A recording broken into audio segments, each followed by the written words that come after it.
हुजूर जी की और बाबा जी की प्यारी साध संगत जी, आप सभी को प्यार भरी राधा स्वामी जी संगत जी। वीडियो को शुरू करने से पहले एक विनती है, हमारे चैनल को जरूर सब्सक्राइब कर लीजिए और वीडियो को लाइक करना मत भूलिए। कमेंट और में राधा स्वामी जी जरूर लिख दीजिए और अपने शहर का नाम जरूर लिखें। संगत जी, डेरे में हर रोज चोरी हो रही थी और बाबा जी सब कुछ जानते थे, लेकिन एक्शन लेने में कई महीने लगा दिए। आखिर बाबा जी ने पहले ही एक्शन क्यों नहीं लिया? आइए इस बारे में विस्तार से जानते हैं। साध संगत जी, इस संसार में हर तरह के लोग होते हैं और किसी के चेहरे से अंदाजा लगाना मुश्किल होता है कि उसके मन में क्या चल रहा है। डेरे में हर रोज हजारों संगत के लिए लंगर बनता है और भंडारे के दिनों में यह संख्या लाखों में पहुंच जाती है। इतने बड़े स्तर पर लंगर बनाने के लिए बहुत सारा राशन चाहिए होता है, जिसे डेरे के गोदाम में सुरक्षित रखा जाता है। इस गोदाम की देखभाल के लिए 24 घंटे किसी न किसी सेवादार की ड्यूटी लगाई जाती है। गोदाम में एक सेवादार की ड्यूटी लगी हुई थी जो आर्थिक रूप से कमजोर था। उसका घर डेरे के पास के एक गांव में था और उसकी 4 बेटियां थी, जिनमें से 3 शादी के योग्य हो चुकी थी। वे और उसकी पत्नी हमेशा इस चिंता में रहते थे कि उनके पास इतने पैसे नहीं हैं तो वे अपनी बेटियों की शादी कैसे करेंगे। लेकिन दोनों को बाबा पर पूरा भरोसा था और वे एक दूसरे को समझा लेते थे कि बाबा जी खुद ही सब देख लेंगे। रात की ड्यूटी के दौरान सेवादार अकेले में बैठकर अक्सर अपनी बेटियों की शादी के बारे में सोचता रहता था। एक रात वह गोदाम में घी के लगभग 300 टीन व्यवस्थित कर रहा था। तभी उसकी नजर एक टीन पर लगी रेड स्लिप पर पड़ी, जिस पर 4500 लिखा था। उसके मन में एक लालची विचार आया कि यदि वह हर रोज एक टीन उठाकर बाजार में बेच दे तो कुछ ही महीनों में उसके पास तीनों बेटियों की शादी के लिए पर्याप्त पैसे हो जाएंगे। कुछ दिन सोचने के बाद उसने चोरी करना शुरू कर दिया और धीरे धीरे काफी पैसे इकट्ठे कर लिए। उसने अपनी तीनों बेटियों की शादी कर दी और फिर से डेरे में अपनी सेवा करने लगा। लेकिन लालच की आदत बन चुकी थी। उसे लगा कि जब तक किसी को पता नहीं चला तब तक आगे भी चोरी कर सकता है। एक रात जब वह चोरी कर रहा था तभी बाबा जी वहां आ पहुंचे। बाबा जी ने उसके कंधे पर हाथ रखा और बोले, बेटा, अब तो मेरी बेटियों की शादी हो गई। तुझे उनकी चिंता थी जो अब पूरी हो गई, फिर अब यह काम क्यों कर रहा है? बाबा जी को देखकर सेवादार के होश उड़ गए और उसके हाथ से घी का टीन नीचे गिर गया। उसने बाबा जी के चरण पकड़ लिए और माफी मांगने लगा। बाबा जी ने कहा, मुझे अपने हर सेवादार के बारे में पता है कि कौन क्या कर रहा है। पहले तुझ पर एक जिम्मेदारी थी जिसे तूने मुझ पर छोड़ दिया था, इसलिए मैंने तुझे तब तक नहीं रोका जब तक तेरी बेटियों की शादी नहीं हो गई। लेकिन जब तेरी जरूरत लालच में बदल गई तो मुझे आना पड़ा। गुरु का काम अपनी संगत को सही राह दिखाना होता है। बाबा जी की बात सुनकर सेवादार बहुत शर्मिंदा हुआ और वचन दिया कि अब वह कभी भी गलत रास्ते पर नहीं चलेगा। बाबा जी ने कहा, बेटा, माफ करने वाला मालिक होता है। गलती से सीख लेने वाले को मालिक हमेशा माफ कर देता है। सेवा भाव की शक्ति। अब हम एक दूसरे गरीब सेवादार की कहानी सुनेंगे, जिसने ऐसा काम किया कि बाबा जी ने उसके लिए बहुत बड़ी बात कह दी। यह सेवादार फगवाड़ा का रहने वाला था और अपने क्षेत्र के सेंटर में सेवा करता था। जब भी डेरे में सेवा की जरूरत होती तो वह वहां जाकर सेवा करता। एक बार जब जत्ता डेरे जा रहा था तो उसने देखा कि संगत सेवा के लिए बहुत कुछ लेकर जा रही है, कोई घी, कोई अनाज। लेकिन वह इतना गरीब था कि कभी कभी उसे और उसकी पत्नी को 3 वक्त की रोटी भी नसीब नहीं होती थी। फिर भी उसे बाबा जी पर अटूट विश्वास था। जब सेवा से लौटकर उसने अपनी पत्नी को बताया कि सभी संगत कुछ ना कुछ सेवा में देते हैं, लेकिन सही पासे देते हैं, लेकिन वह कुछ नहीं दे पाता, तो उसकी पत्नी ने कहा, एक दिन मालिक तुझे इतना देगा कि तू लेते लेते थक जाएगा। बस विश्वास बनाए रख। कुछ दिनों बाद फिर से डेरे में भंडारा था, लेकिन उसके पास सेवा में देने के लिए कुछ नहीं था। यह देखकर उसकी पत्नी रसोई में गई और थोड़ा सा अनाज एक पॉलिथीन में डाल दिया। साथ ही सेवादार ने अपनी जेब से 5 रुपए भी उस पॉलिथीन में रख दिए और डेरे के लिए रवाना हो गया। जब वह गोदाम पहुंचा तो वहां मौजूद सेवादारों ने उससे पूछा कि उसकी गाड़ी कहां है। वह थोड़ा झिझक गया, लेकिन फिर अंदर जाकर सेवा में अपना छोटा सा योगदान दे दिया। उसी समय बाबा जी वहां पहुंच गए। उन्होंने उसकी सेवा में दिया गया।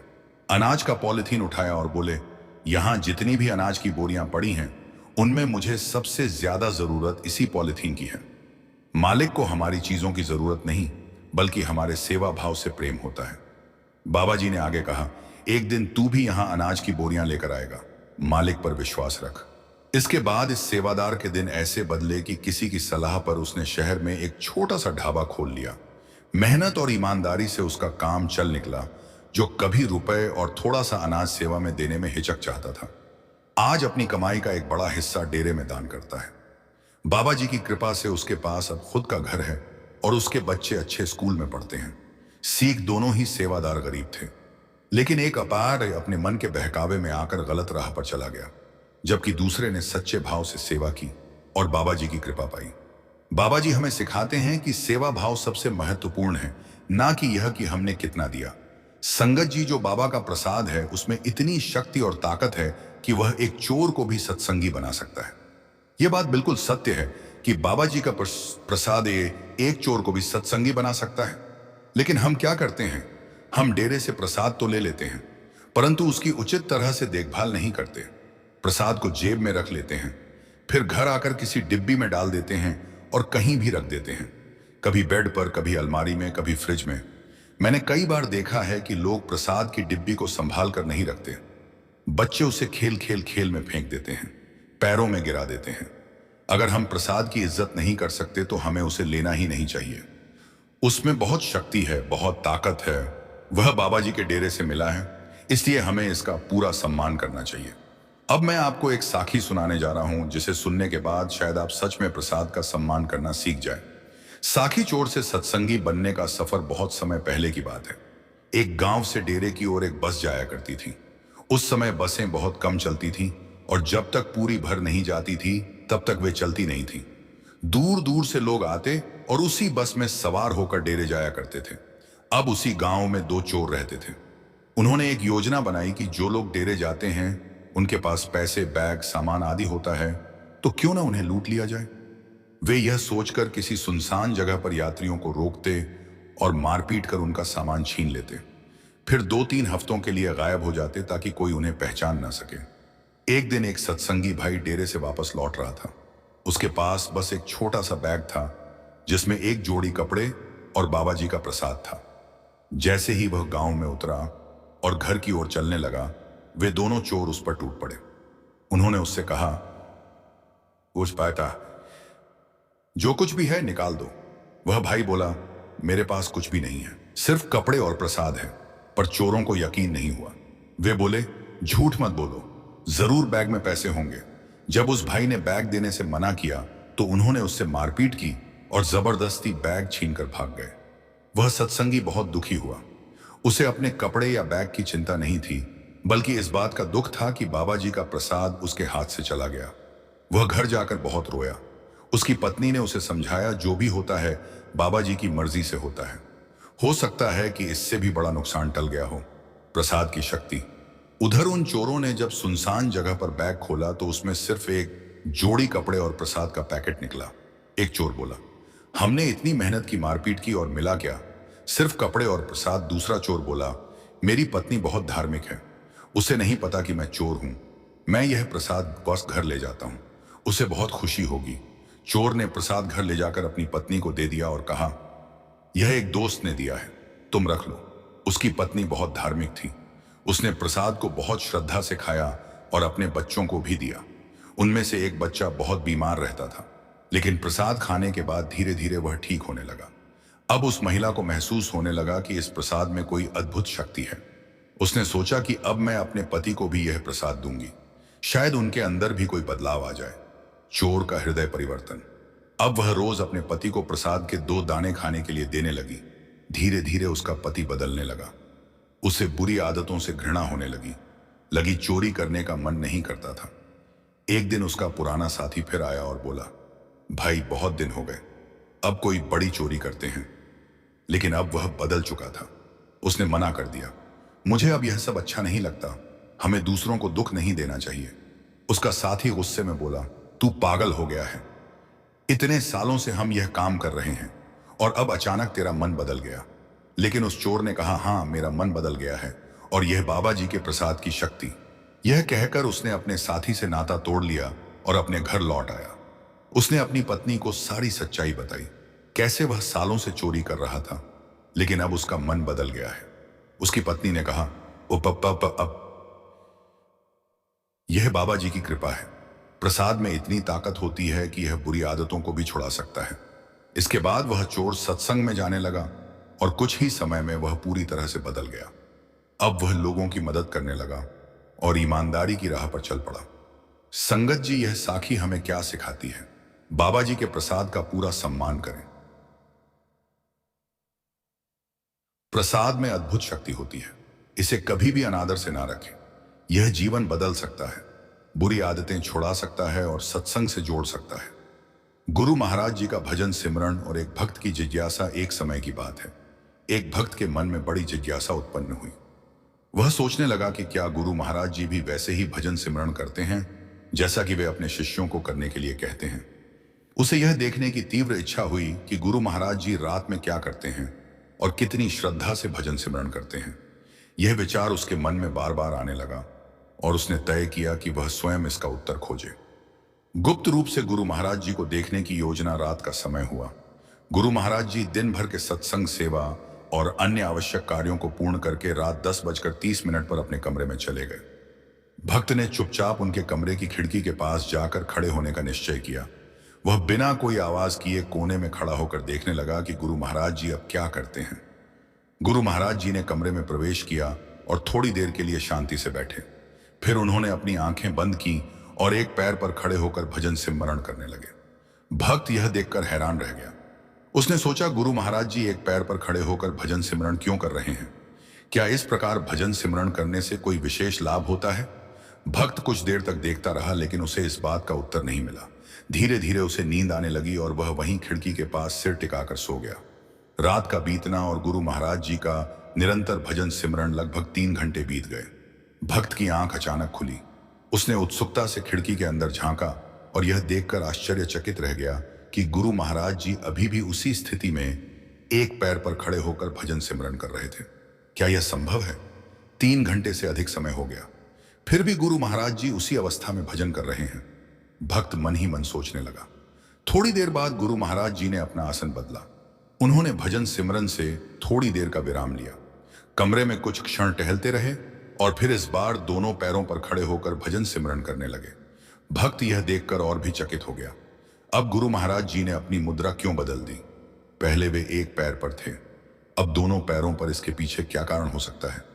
भक्त के मन में प्रश्न उमड़ने लगे, लेकिन उत्तर अभी भी अनसुलझा था।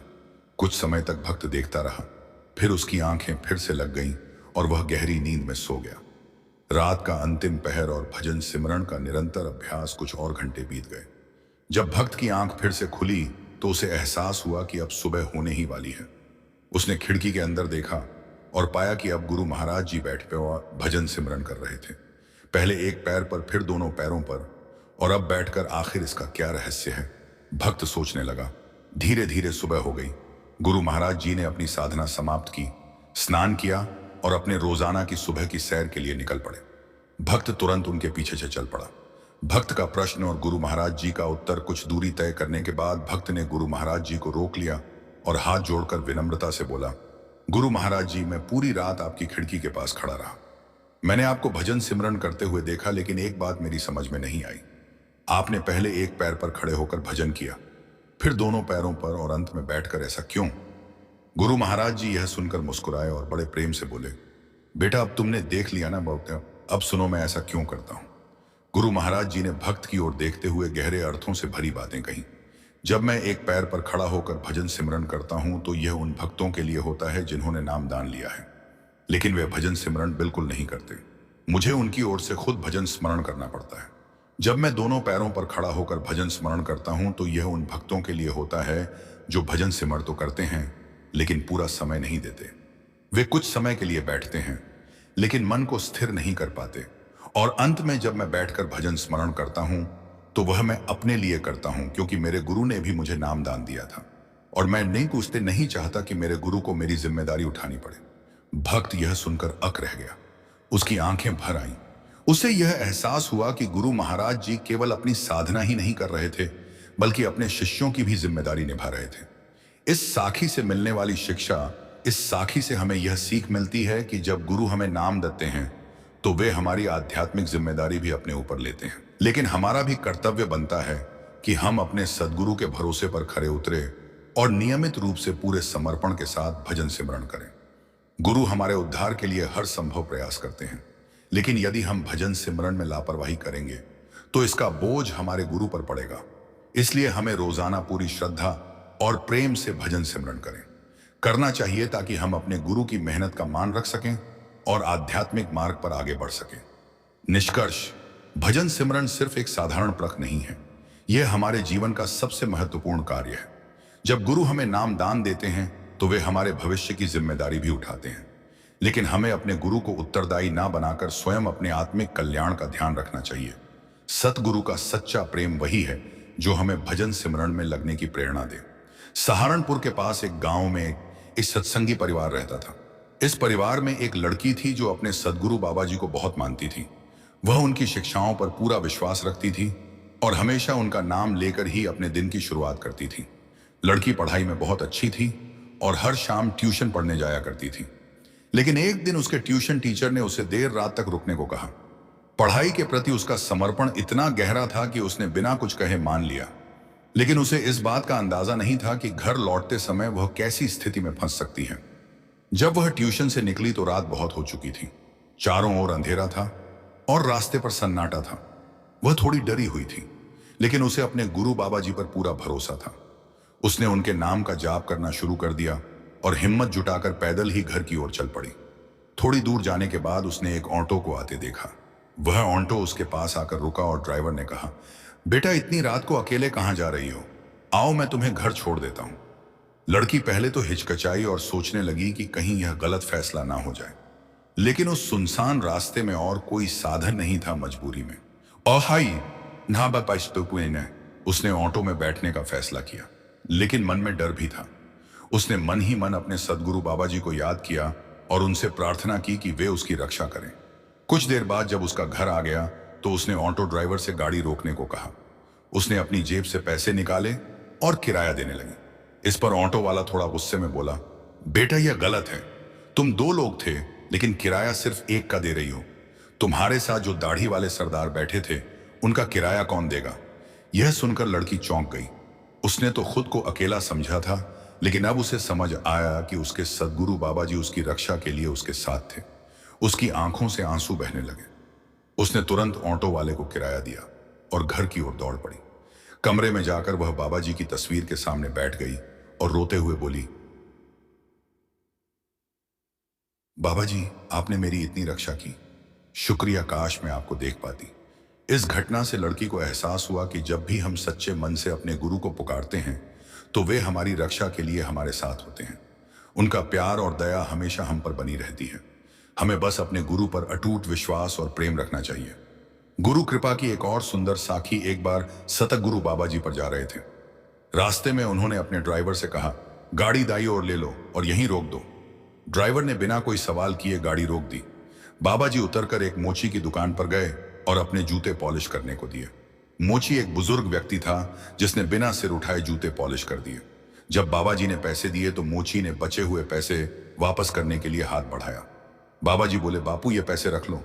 मोची ने सिर झुकाए हुए ही कहा, नहीं साहब, मेरे सदगुरु ने सिखाया है कि हमें सिर्फ अपने हक की कमाई ही रखनी चाहिए। बाबा जी ने फिर पूछा, कौन है तुम्हारा सदगुरु?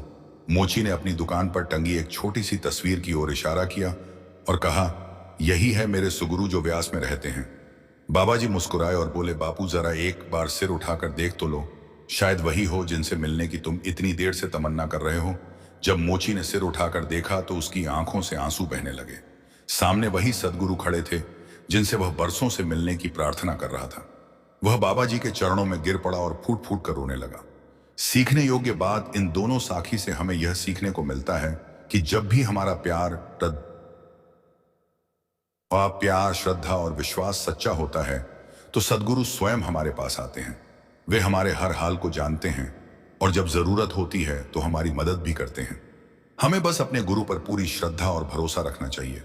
सदगुरु हमेशा हमारे साथ है, यह सिर्फ हमें पहचानने की जरूरत है। गुरु घर का लंगर केवल भोजन नहीं बल्कि परमात्मा की कृपा का प्रतीक होता है। यह हर किसी के नसीब में नहीं होता। सत्संग, सेवा और भजन सिमरन के साथ साथ लंगर भी आत्मा के उद्धार का एक माध्यम है। यह केवल भूख मिटाने के लिए नहीं बल्कि हमारे कर्मों को खत्म करने और हमें आध्यात्मिक रूप से ऊंचा उठाने के लिए दिया जाता है। आज हम एक ऐसी साखी सुनेंगे जो गुरु घर के लंगर की महिमा को समझाएगी और यह बताएगी कि क्यों हमें लंगर का सम्मान करना चाहिए और इसे व्यर्थ नहीं करना चाहिए। गुरु घर की सेवा और लंगर का महत्व। गुरु महाराज जी के समय बड़े प्रेम और श्रद्धा के साथ गुरु घर जाते, सेवा करते, सत्संग सुनते और फिर लंगर ग्रहण करते थे। गुरु घर का लंगर प्रसाद स्वरूप होता है जो परमात्मा की दया और कृपा से हमें मिलता है। सत्संग में अक्सर कहा जाता है कि गुरु घर के लंगर का सम्मान करो, उसे व्यर्थ मत करो। लेकिन बहुत बार लोग इस बात को हल्के में ले लेते हैं और लंगर में मिलने वाले भोजन को व्यर्थ कर देते हैं। गुरु घर का लंगर हर किसी के भाग्य में नहीं होता। यह उन लोगों को ही नसीब होता है जिन्हें सद्गुरु स्वयं बुलाते हैं। सेवा और सत्संग भी किसी किसी के भाग्य में ही होता है। सेवा के दौरान लंगर की महिमा एक बार की बात है। कुछ सत्संगी भाई स्टेशन पर सेवा में लगे हुए थे। वे गुरु की आज्ञा से सेवा कर रहे थे और इस कारण लंगर भवन तक जाने में असमर्थ थे। उनकी सुविधा के लिए गुरु घर से उनके लिए लंगर स्टेशन तक भिजवा दिया गया। जब लंगर आया तो वे पेड़ के नीचे बैठकर प्रेम और श्रद्धा के साथ उसे ग्रहण करने लगे, लेकिन खाने के दौरान कुछ रोटी के टुकड़े जमीन पर गिर गए। सेवा पूरी करने के बाद वे सभी अपने अपने काम में लग गए और उन गिरे हुए टुकड़ों पर ध्यान नहीं दिया। यह एक सामान्य घटना लग सकती है, लेकिन इन गिरे हुए टुकड़ों की वजह से एक चमत्कार हुआ जिसने सभी को हैरान कर दिया। पिछले जन्म का फल, गुरु घर के लंगर का प्रभाव। कुछ समय बाद जब सदगुरु महाराज का सत्संग चल रहा था, तब एक सत्संगी खड़ा हुआ और एक चौंकाने वाली बात बताने लगा। वह बोला, सच्चे बादशाह, मुझे आपसे एक विनती करनी है। मैं आपके सामने एक सत्य घटना रखना चाहता हूं। उसने संगत के सामने अपनी पिछले जन्म की कहानी साझा की। उसने बताया कि पिछले जन्म में वह एक झील जलचर जीव था। उसका ठिकाना डेरा व्यास के पास था, जहां वह रहता था। एक दिन उसने देखा कि जमीन पर कुछ रोटी के टुकड़े पड़े हुए थे। भूख लगने के कारण उसने वे टुकड़े खा लिए, लेकिन वह कोई साधारण टुकड़े नहीं थे, बल्कि गुरु घर के लंगर के थे। जैसे ही उसने वे टुकड़े खाए, उसकी मृत्यु हो गई और अगला जन्म एक मनुष्य के रूप में मिला। उस सत्संगी भाई ने भावुक होकर कहा, चाहा राम है। यह सब केवल गुरु घर के लंगर की महिमा है। यह सुनकर सारी संगत की आंखों में आंसू आ गए। सभी यह समझ गए कि गुरु घर का लंगर केवल पेट भरने का साधन नहीं, बल्कि आत्मा के उद्धार का माध्यम भी है। सद्गुरु की कृपा और सिमरन का महत्व सद्गुरु हमें बार बार सिखाते हैं कि एक सत्संग, सेवा और भजन सिमरन हमारे जीवन का सबसे बड़ा धन है। दो गुरु घर का लंगर बहुत पवित्र और कीमती है। इस कभी व्यर्थ नहीं करना चाहिए। तीन गुरु की दी हुई चीजें केवल हमारे शरीर को नहीं, बल्कि आत्मा को भी पोषण देती हैं। चार सद्गुरु हमें बिना मेहनत किए सब कुछ नहीं देना चाहते। वे चाहते हैं कि हम खुद मालिक तक पहुंचने का प्रयास करें। पांच सच्चे प्रेम और श्रद्धा से भजन सिमरन करने पर सद्गुरु खुद हमें अपने पास बुलाते हैं। सद्गुरु ने हमें नामदान की बख्शीश दी है और हमारे जन्मों जन्मों के कर्मों का हिसाब खत्म कर दिया है। अब हमारी जिम्मेदारी बनती है कि हम गुरु घर की हर चीज का सम्मान करें और भजन सिमरन को अपनी जिंदगी का हिस्सा बनाएं। गुरु ने हमें चुना है, हमने गुरु को नहीं। बहुत लोग सोचते हैं कि हमने गुरु को चुना है, लेकिन यह सच नहीं है। वास्तव में गुरु ने हमें चुना है। हर किसी को गुरु घर की सेवा और लंगर का सौभाग्य नहीं मिलता। केवल वे ही गुरु के शरण में आते हैं जिन्हें गुरु ने खुद बुलाया है। मालिक हर किसी को यह अवसर नहीं देता जो सच में आध्यात्मिक मार्ग पर चलना चाहता है। गुरु उसे खुद अपनी शरण में बुला लेते हैं और उसका उद्धार करते हैं। राधा स्वामी जी पन।